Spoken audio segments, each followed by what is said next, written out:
पथिक जी महाराज कहते हैं कि जो संत गुरुजन हमें समझा रहे हैं, यह चर्चा हम सुन तो लेते हैं लेकिन भुला देते हैं। यह ज्ञान चर्चा भुलाना महामूढ़ता है। संतजन कहते हैं ज्ञान चर्चा न भूलना। संसार की चर्चा भूल जाओ, कोई हर्ज नहीं।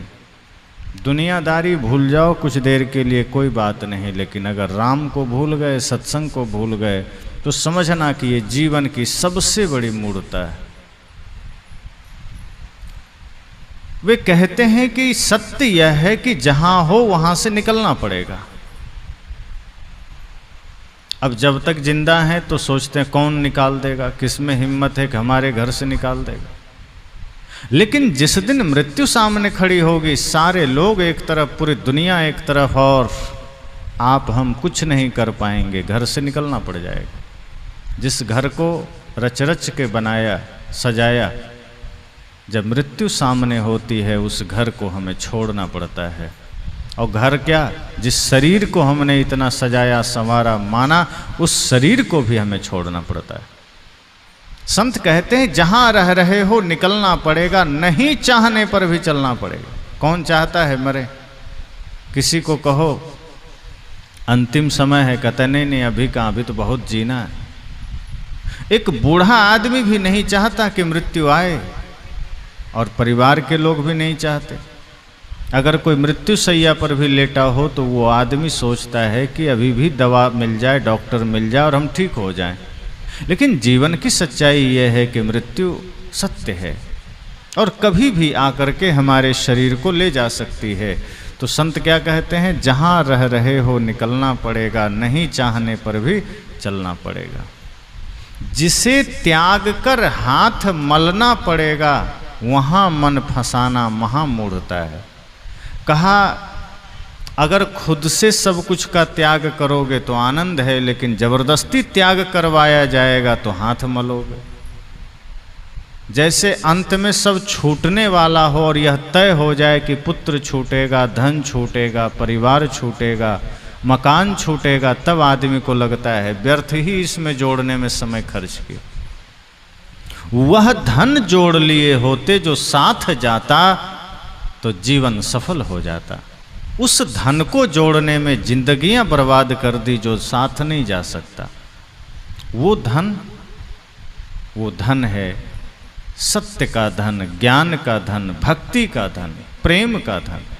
उसे जोड़ा नहीं, भक्ति कमाई नहीं, सत्संग किया नहीं, किया तो कभी कभी किया, भक्ति कभी कभी किया, संसार 24 घंटे किया। जो संसार साथ नहीं जाएगा, जो धन साथ नहीं जाएगा, उसके लिए हम 24 घंटे तत्पर होते हैं। लेकिन जो धर्म सदा साथ जाएगा उसके प्रति हम विमुख होते हैं। संत कहते हैं नहीं चाहने पर भी चलना पड़ेगा, जिसे त्याग हाथ मलना पड़ेगा, वहाँ मन फंसाना महामूढ़ता है। तो ये मूर्खता ही तो है कि बाहर मन फंसा हुआ है, ये जोड़ लें, ये कर लें। बहुत ऐसे लोग होते हैं जिन्हें कहा जाए सत्संग में चलोगे, क्या करें, बड़ा काम है, काम खत्म हो जाए तो चलेंगे। अब काम तो जीवन भर खत्म नहीं होगा, और सत्संग में चूक गए तो दोबारा मिले ना मिले। और सत्संग सामने हो और कोई कहे कि काम है, इसका मतलब समझ जाइए कि उनके लिए पहले नंबर पर धन है, संसार है, सत्संग दूसरे तीसरे नंबर पर है। और जब तक हमने धर्म को, सत्संग को दूसरे तीसरे चौथे नंबर पर रखा है, जीवन में कोई सुख नहीं मिल सकता।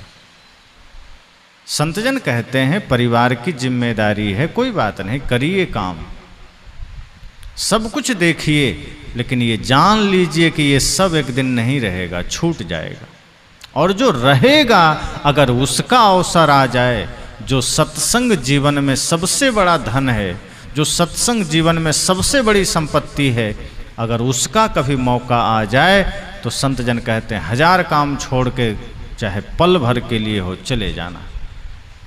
क्योंकि संसार का काम तो प्रतिदिन चलता रहेगा, दुनियादारी तो प्रतिदिन चलती रहेगी, लेकिन सत्संग प्रतिदिन नहीं मिलता है, संत का दर्शन प्रतिदिन नहीं मिलता है।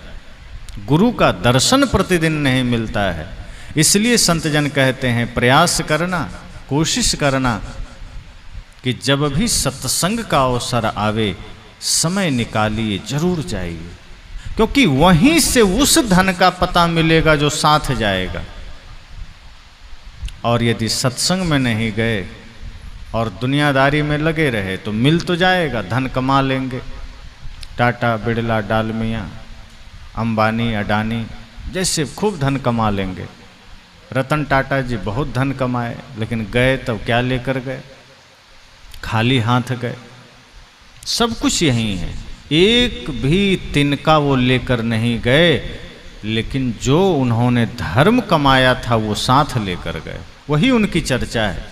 अब कोई नहीं कहेगा कि रतन टाटा बहुत धनी थे, वो लोग यही कहेगा कि वो बड़े अच्छे आदमी थे, धार्मिक आदमी, वो बड़े पुण्यात्मा थे। इसका मतलब है व्यक्ति की तुलना, व्यक्ति की पहचान धर्म से होती है, धन से नहीं होती। धन कितना कमाया, 1 महीने, 1 साल, 5 साल आपकी पहचान बनेगी। एक दिन धन भी खो जाएगा, फिर आपकी पहचान खो जाएगी। कोई बहुत बड़ा पद प्राप्त कर ले, प्रधानमंत्री का, राष्ट्रपति का, कितने दिन उसकी पहचान रहेगी? मान लीजिए मनमोहन सिंह जी भारत के प्रधानमंत्री थे, कितने लोग हैं जो अब उनको याद करते हैं? अब इस दुनिया में भी नहीं बेचारे। जब तक प्रधानमंत्री थे रोज सब कोई जानते थे, रोज नाम लेते थे, जब नहीं रह गए तो कोई पूछने वाला भी नहीं।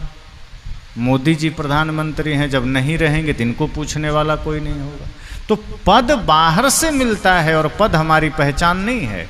रूप बाहर से मिलती है, रूप हमारी पहचान नहीं है। धन बाहर से मिलता है, धन हमारी पहचान नहीं। अब जैसे कोई कहे हम तो बड़े रूपवान हैं, यही हमारी पहचान है, बुढ़ापा आते आते रूप भी ढल जाता है, रूप का भी कोई मतलब नहीं। तो रूप भी हमारी पहचान नहीं है, क्षणिक है। पद क्षणिक है, धन क्षणिक है, मिलता है, छूट जाता है, बिखर जाता है। लेकिन जिसने जीवन में भक्ति प्राप्त कर ली है, धर्म प्राप्त कर लिया है, वो इस धरती से चला भी जाएगा, सदियों सदियों तक उसका नाम रहेगा, उसकी पहचान रहेगी। क्योंकि जिसने धर्म से अपने को जोड़ा है उसकी पहचान कभी मिटती नहीं। जिसने सिर्फ धन से जोड़ा है, शरीर को बढ़िया साधन तो हम दे देते हैं, खाना पीना कपड़ा मकान सब दे देते हैं, बढ़िया गाड़ी दे देते हैं, लेकिन जिस दिन शरीर बिखरता है, राख बन जाता है, उसके बाद हमारी पहचान भी खो जाती है। लेकिन जब हम धर्म से जुड़ते हैं तो धर्म हमारे जीवन को शाश्वत बना देता है। अभी जिन महापुरुषों की तस्वीरें हमारे सामने, वो हमारे बीच नहीं है, सशरीर नहीं, लेकिन अपने कर्म से, अपने आदर्श से, अपने आचरण से, अपने ज्ञान से स्वयं को ऐसा बना लिया कि शरीर नहीं भी है तो उनके कर्म उनको जिंदा कर दिए। इसी तरह से अगर हम अपने जीवन में भक्ति को धारण करते हैं तो हमारा जीवन अमर हो जाता है। इसलिए संत पथिक जी महाराज कहते हैं कि बाहर मन मत लगाना। अगर सत्संग का कभी अवसर आ जाए तो दुनिया का 1000 काम सामने हो छोड़ देना। लेकिन लोग क्या करते हैं कि अगर सत्संग का नंबर आ गया और उसी समय घर का कोई काम आ जाए, रिश्तेदार का कोई काम आ जाए, तो लोग कहते हैं कि अरे अब क्या करें, काम आ गया, छोड़ो हटाओ, अब अगली बार देखेंगे, अभी तो नहीं आ सकेंगे, अभी तो सत्संग में नहीं आएंगे। मतलब परिवार संसार हमारे लिए इतना महत्वपूर्ण हो जाता है कि हम धर्म को ठुकरा देते हैं। सोचो, हम धर्म को नहीं ठुकरा रहे हैं, हम अपनी मुक्ति, अपने शांति को ठुकरा रहे हैं। परिवार का, संसार का काम तो एक दिन लेट हो सकता है, कोई बात नहीं, और नहीं भी होगा तो कौन उससे मुक्ति मिलनी। अगर कहीं जाना है, कुछ करना है, 2 दिन लेट हो जाएगा, वो कौनों हमारे जीवन को मुक्ति थोड़े प्रदान करेगा। लेकिन अगर सत्संग, संत दर्शन छूट गया तो हम अपने जीवन को के आनंद को छोड़ रहे हैं, हम अपने जीवन की मुक्ति को छोड़ रहे हैं। सौभाग्यशाली लोगों को ही सत्संग मिलता है, सौभाग्य है हमारा। और सौभाग्यशाली वे लोग हैं जो सत्संग सुनते हैं, उससे भी बड़ा सौभाग्यशाली हुए हैं जो सत्संग कराते हैं, और उनसे भी बड़ा सौभाग्यशाली हुए हैं जो सत्संग में आकर के जीवन को अध्यात्म से जोड़ लेते हैं और उनसे भी बड़ा सौभाग्यशाली वो हैं जो सन्यास ले लेते हैं, क्योंकि यह जीवन मुक्ति के लिए है, यह जीवन मोक्ष के लिए है। अभी आप सुने थे कि आप अगर पिता होने का धर्म निभा रहे हैं तो आप पुरुषार्थ नहीं कर रहे हैं, अगर आप पत्नी होने का धर्म निभा रहे हैं तो आप पुरुषार्थ नहीं कर रहे हैं। संसार में ये सिखा दिया गया कि अगर आप बढ़िया पत्नी बनकर हैं तो आप पुरुषार्थ कर रहे हैं, आप बढ़िया पति बनकर हैं तो पुरुषार्थ कर रहे हैं, बढ़िया बेटा हैं, बेटी हैं, भाई हैं, बहन हैं, आप पुरुषार्थ कर रहे हैं। आप सड़क में झाड़ू लगा दिए, पुरुषार्थ कर रहे हैं। कृष्ण कहते हैं नहीं, ये सब तो बाहर की कुछ जिम्मेदारियां हैं, ठीक है, इसमें ईमानदार रहिए, इसमें जिम्मेदार रहिए, लेकिन पुरुषार्थ वह नहीं है। पुरुषार्थ है जो आत्मा को जान लिया, वो पुरुषार्थ है। जो मुक्ति की साधना कर रहा है वो पुरुषार्थ है। जो कल्याण के मार्ग में चल रहा है वह पुरुषार्थ है। अगर आपने सिर्फ पारिवारिक व्यवस्थाओं को ठीक कर लिया, अगर आपने सिर्फ सामाजिक व्यवस्थाओं को ठीक कर लिया और जीवन में मुक्ति का कोई आनंद नहीं है, मुक्ति की कोई प्यास नहीं है, तो आप पुरुषार्थ नहीं कर रहे। तो कृष्ण कहते हैं, अन्य संत कहते हैं, पुरुषार्थ यह है कि जब आप पारिवारिक माया मोह जाल को काट करके संत से जुड़ जाते हैं, गुरु से जुड़ जाते हैं, और जब भी ऐसा अवसर आए तो यह जान लीजिए कि ये मेरे जीवन का कोई पुण्य उदय हुआ है जो हमें सत्संग का अवसर आया है, हमें ज्ञान का अवसर आया है। ऐसे सत्संग का अवसर पाकर के अगर आपने उस सत्संग का लाभ ले लिया तो समझो जीवन के कितने पाप कट जाते हैं, कितने खुशियां हमें मिल जाती है, कितनी शांति मिल जाती है। इसलिए पथिक जी महाराज कहते हैं कि संसार तो प्रतिदिन आपके सामने है, दुनियादारी प्रतिदिन आपके सामने है, घर परिवार प्रतिदिन आपके सामने है, और उसी के लिए आप सत्संग को छोड़ रहे हो। जो संसार आपको दुख दे रहा है, जो परिवार आपको दुख दे रहा है, कभी बेटा कभी बहू आपके दुख का कारण बनती, कभी बेटा ठीक है बहू भी ठीक है, कभी पति दुख का कारण बन जाता है, कभी सास ससुर दुख के कारण बन जाते हैं, कभी पड़ोसी दुख के कारण बन जाते हैं, कभी पति ठीक है, कभी बेटे दुख का कारण बन जाते हैं। संसार तो है ही।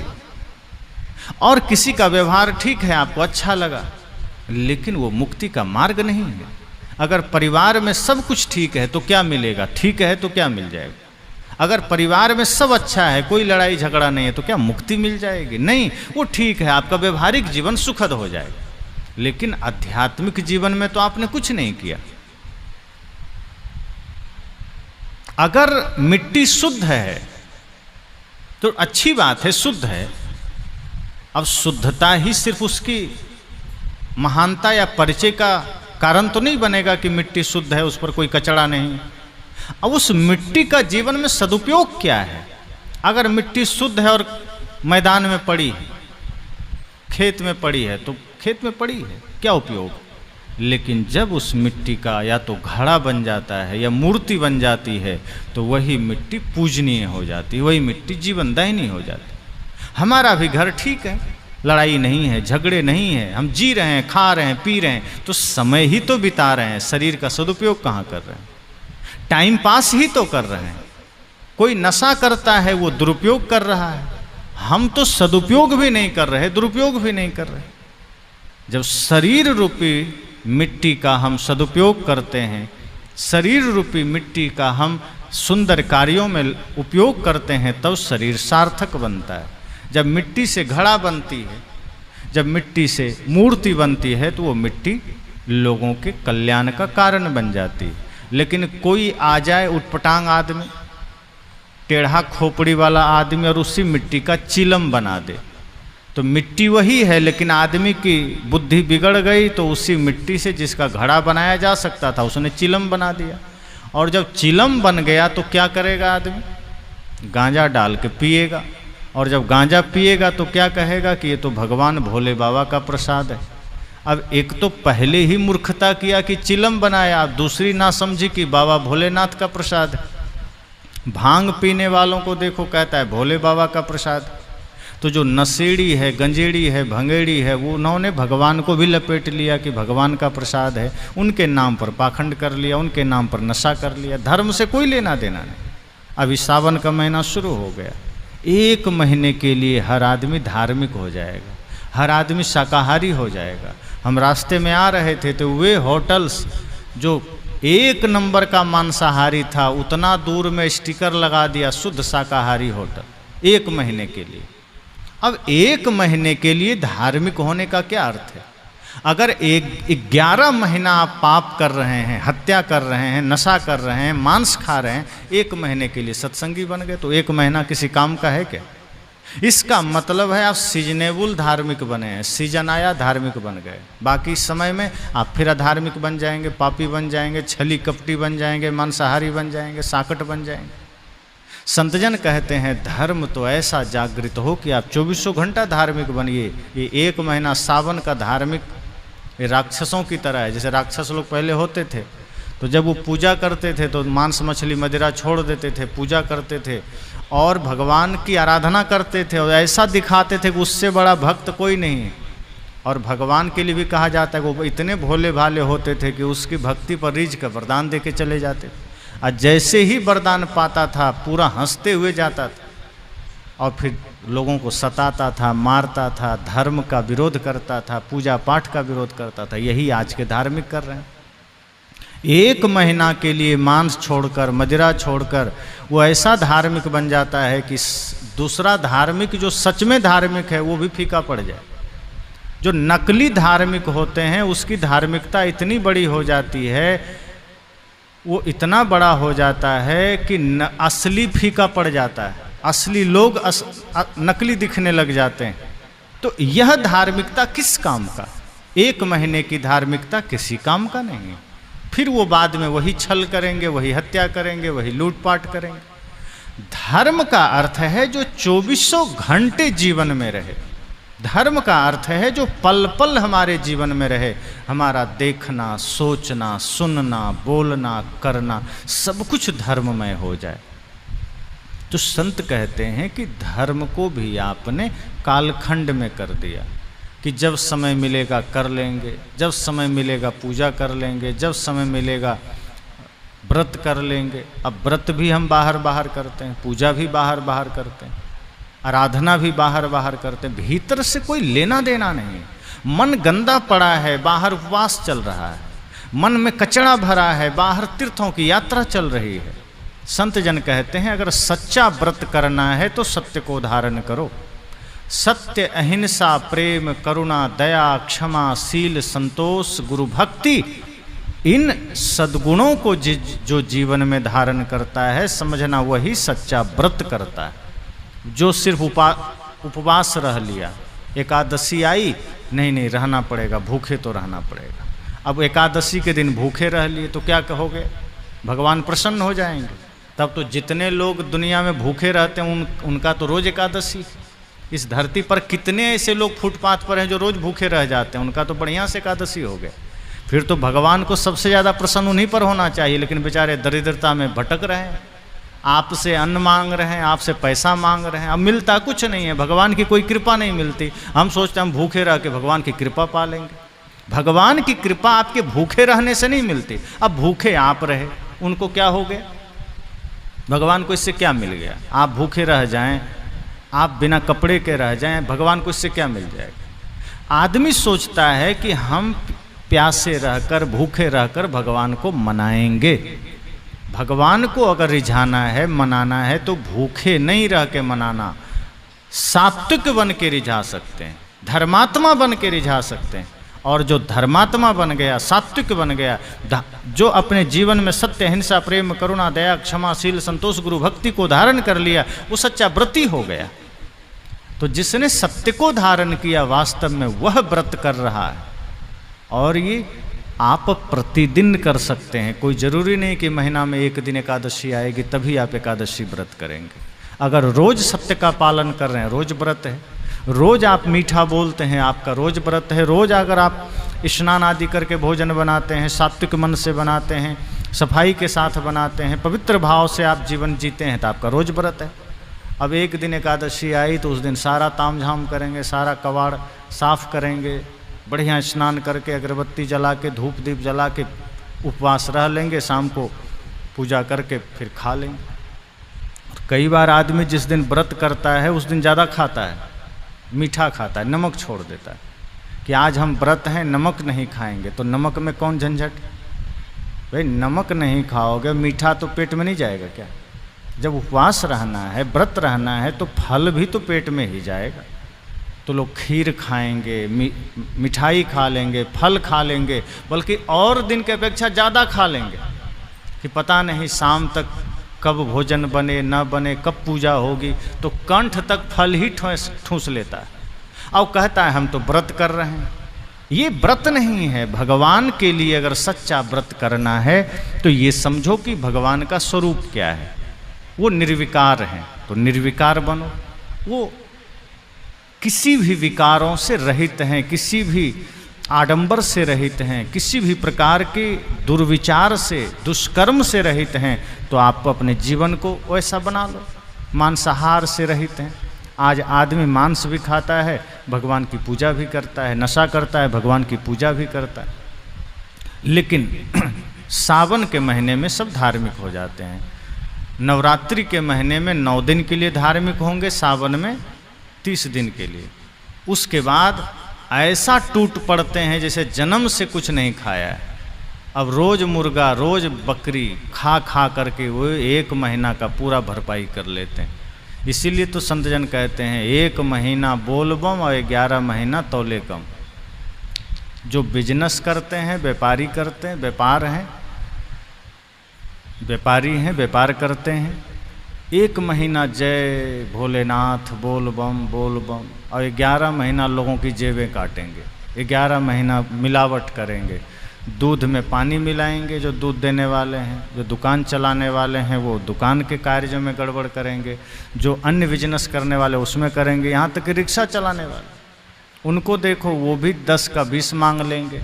होटल वाले 1000 का 5000 मांग लेंगे। हर कोई इसी फिराक में है कि कहाँ से हमको थोड़ा सा ज़्यादा मिल जाए। ईमानदारी से हम कमाना नहीं चाहते कि ईमानदारी से जो मिलेगा वो टिकेगा। ध्यान रखना, ईमानदारी के अतिरिक्त अगर हमने सुरसा की तरह मुंह फैला दिए, जैसे सुरसा ने मुंह फैलाया था हनुमान जी को निगलने के लिए, हम भी लोभ लालच में इतना मुंह फैला देते हैं कि दुनिया की सारी दौलत मेरी हो जाए। करोगे क्या? पाप से, लोभ के साथ कमाया हुआ कुछ भी क्या कर लोगे? ईमानदारी और सत्यनिष्ठा से अगर आपने 1 तिनका भी कमाया है, वो लाखों पर भारी, और उससे जो आनंद की अनुभूति होगी, उससे जो प्रेम की अनुभूति होगी, वो कभी नहीं होगी। इसलिए संतजन कहते हैं धार्मिक 24 घंटा बनो, यही व्रत है। सत्य में रहो, प्रेम में रहो, सबसे मीठा बोलो, इससे बड़ा व्रत और कुछ नहीं।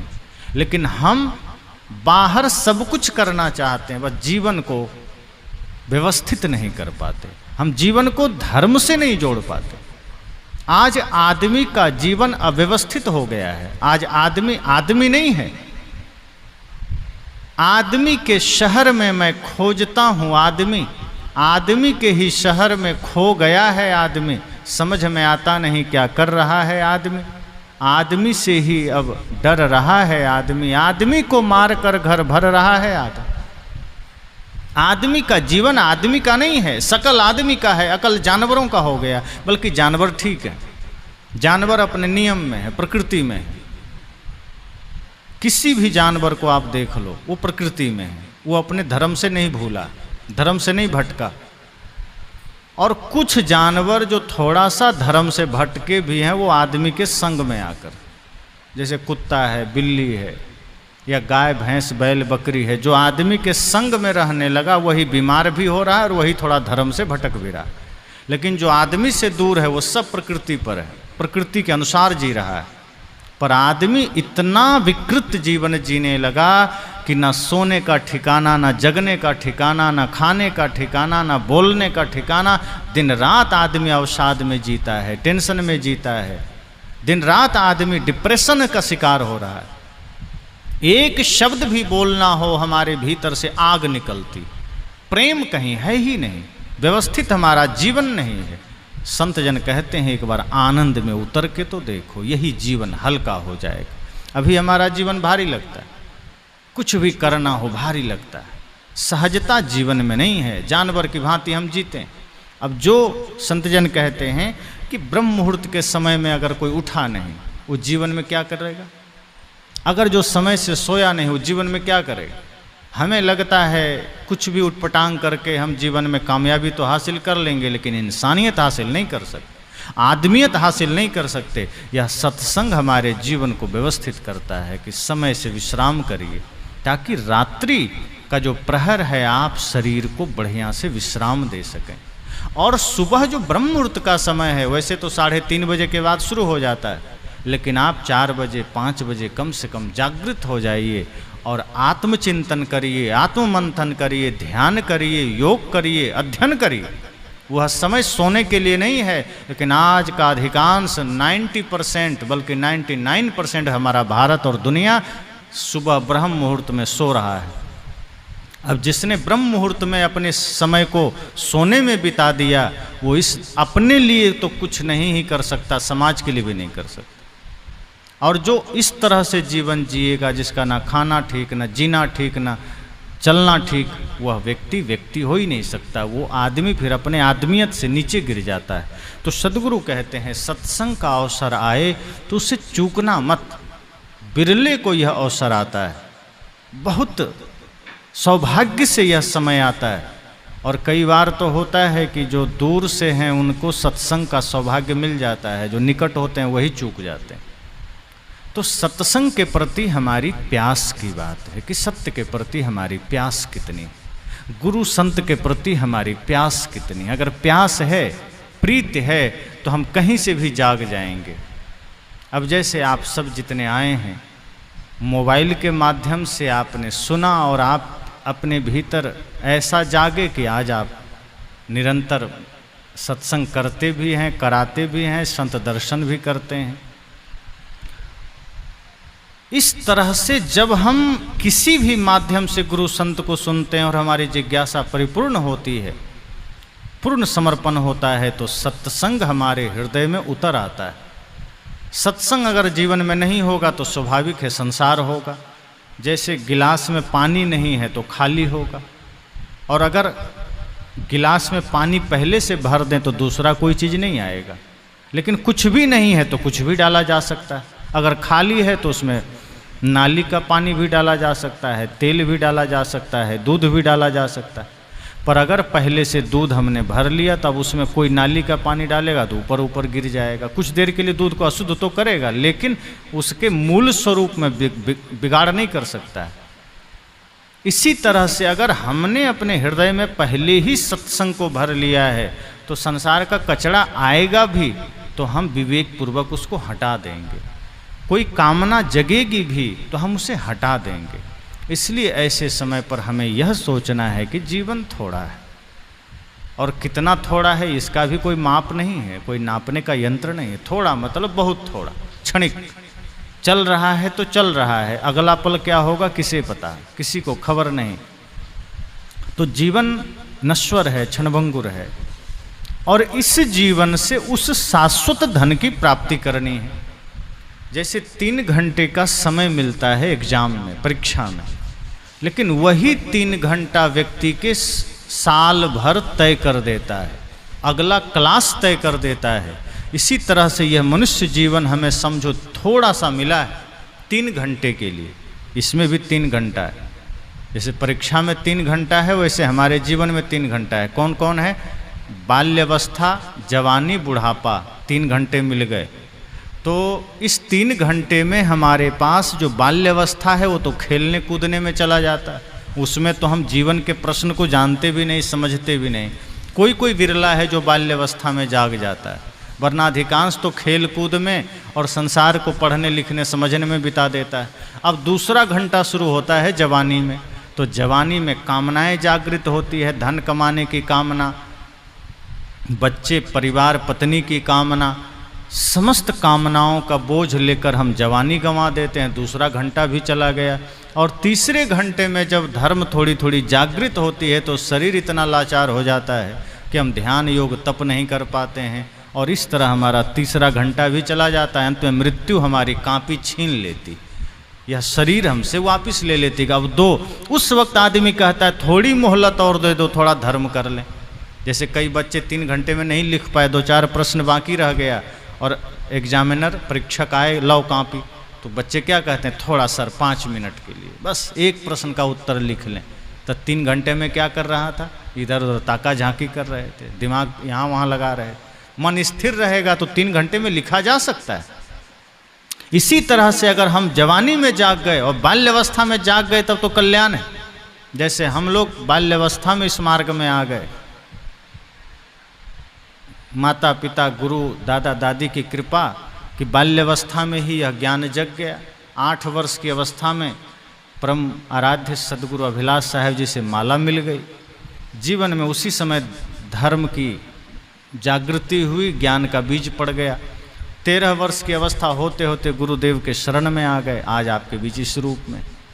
तो बहुत कम ऐसे लोगों का सौभाग्य होता है जो बाल्यावस्था में जागृत हो जाएं, लेकिन फिर जवानी हमारे सामने है। अगर हम उसमें जागृत हो गए तो हम अपने जीवन के प्रश्नों का उत्तर खोज सकते हैं, हम अपने जीवन का समाधान कर सकते हैं। लेकिन नहीं, उसे भी हम कामना में गंवा देते हैं, उसे भी हम संसार में गंवा देते हैं, और जब बुढ़ापा आती है तो हम लाचार हो जाते हैं। इसलिए साहब ने कहा, सो मोरो मन कब भजी हो सतनाम। बालापन सब खेल गंवाए, जवानी में व्यापो काम, वृद्ध भय तन कांपन लागे, लटकन लागे चाम। कि जब शरीर बूढ़ा हो गया तो शरीर कुछ काम का नहीं रहा, फिर हम यहाँ वहाँ सोचते हैं कि काश जवानी में भजन कर लेते, कि काश भक्ति कर लेते। पर जब तक हमें समझ में नहीं आता तब तक संसार प्रिय लगता है, तब तक हम सारी शक्ति संसार में झोंक देते हैं, धर्म के प्रति हमारी प्यास नहीं जगती। सौभाग्य है हमारा आप सबका कि धर्म से आप जुड़ते हैं। अब कुछ लोग जुड़ते हैं, कुछ को जोड़ा जाता है। जैसे घरों में बच्चों को जो लोग धर्म से नहीं भी जुड़ते तो जोड़ दिया जाता है। अब छोटे छोटे बच्चे हैं, उनको गुरु दीक्षा दी जाती, तो कई लोग कुतर्क करते हैं कि बच्चे क्या जानते हैं, इनको दीक्षा देने का क्या अर्थ है, बड़ा होने दो। हमने कहा कि ये किसी नौकरी के लिए इसको नहीं ठेला जा रहा है, संसार की किसी वस्तु को प्राप्त करने के लिए नहीं ठेला जा रहा है। मन स्वतंत्र होता है, और अगर बाल्यकाल में इसे धर्म से नहीं जोड़ा गया तो बाद में इसे संभालना रोकना बहुत मुश्किल है। हाँ, संसार का कोई काम करना है तो उस पर छोड़ देना चाहिए कि जो इच्छा करे करो, लेकिन अगर आदमी को स्वतंत्र छोड़ दिया जाए बाल्यकाल से ही तो मन सदैव संसार में जाता है, वो धर्म में नहीं जाता। और अगर हम इस भरोसे छोड़ दें कि ये खुद ही सत्संग में आगे लग जाएगा तो मन कभी लगने नहीं देगा। मन उस पानी की तरह है जिसे जमीन में गिराओ तो गड्ढा खोज लेता है। पानी कभी ऊंचे स्थान पर नहीं जाता, आप कहीं जमीन पर गिराओ, जिधर गड्ढा होगा पानी खुद चला जाएगा। मन वैसा ही है, इसलिए आप इस भरोसे किसी को नहीं छोड़ दो बच्चों को कि नहीं नहीं ये तो अभी छोटा है, इसको क्या पता, बाद में दीक्षा दे देंगे, बाद में सत्संग में ले जाएंगे। तब तो समझना कि उसका मन उसे धीरे धीरे संसार में इतना घुमा देगा, इतना गहरे में उतार देगा कि बाद में वो धार्मिक होना तो छोड़ो, धार्मिक शब्द से भी नफरत करेगा। इसलिए बाल्यकाल में ही उसे संभालना है, सजाना है, संवारना है। संसार के लिए भले आप कुछ मत प्रेरित करो, मत दबाव दो, लेकिन धर्म से जुड़ने के लिए, ज्ञान से जुड़ने के लिए, संस्कारों से जुड़ने के लिए बाल्यकाल से ही लोगों को जोड़ना पड़ता है। अब उसी में कोई एक अच्छा गृहस्थ बनकर जीता है, कोई संन्यास लेकर जीता है, कोई दिक्कत नहीं। अगर एक सच्चा गृहस्थ भी बनकर हम जी रहे हैं, आप अगर गृहस्थ जीवन से आते हैं और मन वचन कर्म से निर्मल जी रहे हैं, तो आपके जीवन में संतत्व है, आपके जीवन में ज्ञान है। ऐसा नहीं है कि कोई विरक्त हो गया वही मोक्ष का अधिकारी है। जो परिवार में रहते हैं, अगर वहाँ रहते हुए माया मोह से दूर हैं, अनासक्त हैं, निष्काम हैं, तो वो भी मोक्ष का अधिकारी है। तो इस तरह से कुछ लोग स्वतः लगते हैं, कुछ को लगाया जाता है, लेकिन जिन्हें लगाया जाए उन्हें भी अपना सौभाग्य समझना चाहिए कि किसी न किसी भांति हमें गुरु संत का दर्शन मिला, सत्संग मिला। संसार तो सब जगह मिलेगा, सत्संग स्थल से हटो संसार मिल जाएगा। जो कुछ देखो संसार ही तो है, जो कुछ देखो माया ही तो है। गो गोचर लग जहाँ मन जाए सो सब माया जाने हो भाई, जहाँ भी दृष्टि जाएगी सब माया है। उसके लिए मेहनत नहीं करना पड़ेगा, मेहनत श्रम तो सत्संग के लिए करना पड़ता है, ज्ञान के लिए करना पड़ता है। आप बाहर निकलो नहीं कि माया सामने है तो कुछ थोड़े करना है, प्रयास और तपस्या सत्संग के लिए करना है। तो बड़ा सौभाग्य हम सबका मिला है कि संतों का संग मिला है, संत दर्शन का सौभाग्य मिला है। इसे व्यर्थ ना समझें। और जब तक जीवन है जागृत होकर जिए कि दोबारा पता नहीं मानव जीवन मिले न मिले। यह जीवन मुक्ति के लिए मिला है, साधन धाम मोक्ष कर द्वारा। यह साधन है मोक्ष तक जाने का। इसे हम संसार में रच पच करके नहीं गंवा सकते। संसार के प्रति जो छोटे छोटे दायित्व हैं उसको निष्काम भाव से करें और यह समझें कि शरीर तो मोक्ष तक जाने का साधन है, हमें वही काम करना है, हमें वही लक्ष्य प्राप्त करना है। जब इस भांति चलेंगे तब मनुष्य जीवन सार्थक होगा, तब मनुष्यता आएगी। और आपकी पहचान आपके स्वभाव से है, आपके धन पद से नहीं होगा कि आप कितने धनिक हैं, कितने पद वाले हैं, वो सब मिटेंगे। लेकिन आपका स्वभाव कैसा है लोग इसको देखेंगे, जानेंगे। अगर स्वभाव बढ़िया है तो आपकी पूजा होगी। रावण तो सोने की लंका में था, इतना ज़्यादा धन तो किसी के पास नहीं था, कुबेर भी गरीब थे उसके सामने। और राम जी जंगल में कुटिया में रहते थे, लेकिन दोनों के आनंद और दोनों के परमानंद में कितना फर्क था। राम जंगल में रहकर, कुटिया में रहकर भी परमानंद में थे, आनंद में थे, और रावण सोने की लंका में रहकर भी भयभीत था, पीड़ा में था, व्याकुलता में था। अगर हम सोचते हैं कि ज़्यादा धन आ जाएगा तो सुख आ जाएगा, सुख धन से नहीं आता, धन से सुविधा आती है, सुख धर्म से आता है। सुविधा प्राप्त करनी है तब धन चाहिए, सुख चाहिए तो कभी मत सोचिए कि धन से सुख आएगा। धन में सुख ढूंढने वालों धनवानों से पूछ लो। धनवानों से जरा पूछना कि कितना सुख है धन में। मेडिकल स्टोर पर जाना और पूछना कि आपके यहाँ जो नींद की गोलियाँ हैं कौन ले जाता है, तो कहेगा जितने धनिक हैं सब ले जाते हैं। इसका मतलब धन में सुख नहीं है। सुख आपके भीतर जो सद्गुण आ जाए, संतोष आ जाए तब सुख आता है, धन से नहीं आता। धर्म आ जाए तब सुख है।